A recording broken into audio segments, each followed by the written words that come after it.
ابن ماجہ کے اندر رسول اللہ صلی اللہ تعالی علیہ وسلم کا یہ فرمان کتاب الزہد کے اندر حدیث نمبر 4345 ہے. حضرت ثوبان رضی اللہ تعالی عنہ اس حدیث کو روایت کرتے ہیں. رسول اللہ صلی اللہ تعالی علیہ وسلم کا فرمان، حضور فرماتے ہیں میں اپنی امت کے ایسے لوگوں کو جانتا ہوں جو قیامت کے دن آئیں گے تو ان کی نیکیاں تہامہ پہاڑ کی مثل ہوں گی. تہامہ یہ مکہ مکرمہ کے اندر ایک پہاڑ ہے، بہت بڑا پہاڑ ہے. تو نبی پاک علیہ الصلوۃ والسلام نے اس پہاڑ کے ساتھ تشبیہ دیتے ہوئے فرمایا کہ جس طرح وہ تہامہ پہاڑ ہے، اتنی نیکیاں میری امت کے کچھ لوگ نامہ اعمال اتنے بڑے ہوں گے نیکیوں سے کہ تہامہ پہاڑ کی مثل ہوں گے. اتنی نیکیاں لے کے وہ قیامت کے دن آئیں گے، لیکن جس وقت وہ نیکیاں رب کے دربار میں پیش ہوں گی تو خلق کائنات جل جلالہ ان نیکیوں کو ہباء منصورہ بنا دے گا. یعنی وہ تو آئے ہیں نیکیاں لے کے کہ ہماری بڑی نیکیاں ہیں، ہم نے بڑی نمازیں پڑھی، بڑے ہم نے روزے رکھے، بڑے عمرے اور حج کیے، لیکن حضور فرماتے ہیں خلق کائنات جل جلالہ ان کی نیکیوں کو غبار کے باریک باریک ذرات میں بدل دے گا. حضرت ثوبان رضی اللہ تعالیٰ عنہ نے حضور سے پوچھا، کریم آقا ان لوگوں کی حالت بیان کر دو کہ وہ کون سے لوگ ہوں گے، کہیں ایسا نہ ہو کہ ہم جانے انجانے میں ان لوگوں میں شریک ہو جائیں اور ہماری نیکیاں بھی ہباء منصورہ بن جائیں. محبوب ان کی علامت بیان کر دو، نشانی بیان کر دو کہ وہ کون لوگ ہیں کہ جن کی نیکیاں اتنی ہونے کے باوجود بھی انہیں ایک نیکی بھی فائدہ نہیں دے گی. تو میرے آقا علیہ الصلوۃ والسلام نے ان لوگوں کی حالت کو بیان کرتے ہوئے حضور نے فرمایا، میرے صحابہ وہ کوئی الگ دنیا کی مخلوق نہیں ہے. فرمایا ہے بھی وہ تمہارے بھائی، یعنی مسلمان بھائی ہے بھی وہ تمہارے بھائی، تمہارے ہم قوم. ایسا نہیں کہ وہ کسی اور زمین پہ رہتے ہو، وہ کسی اور آسمان کی مخلوق ہو، نہیں. فرمایا وہ تمہارے بھائی ہیں، تمہارے ہم قوم ہوں گے، لیکن وہ اگلی جو بات کی میرے آقا فرماتے ہیں وہ ایسے ہوں گے جو راتوں کو جاگ کے عبادت بھی کرنے والے ہوں گے، عبادت بھی کریں گے.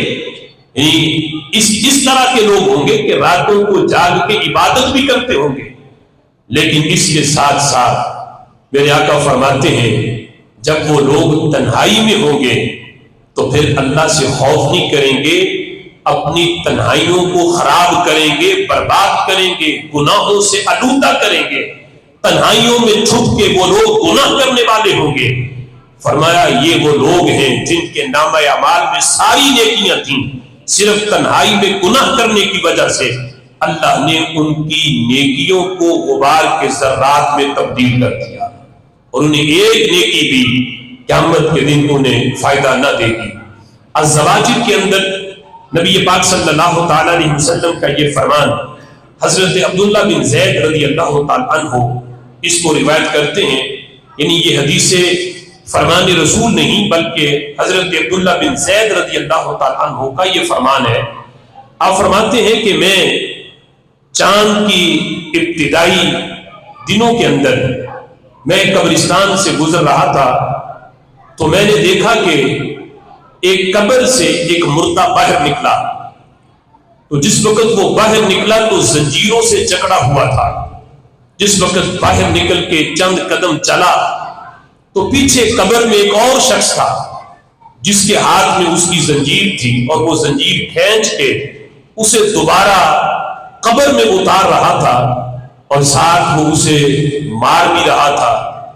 تو حالانکہ جسے مار پڑ رہی تھی وہ مردہ جو تھا اس نے بول کے یہ کہا کہ مجھے کیوں مارتے ہو، مجھے کیوں عذاب دیتے ہو؟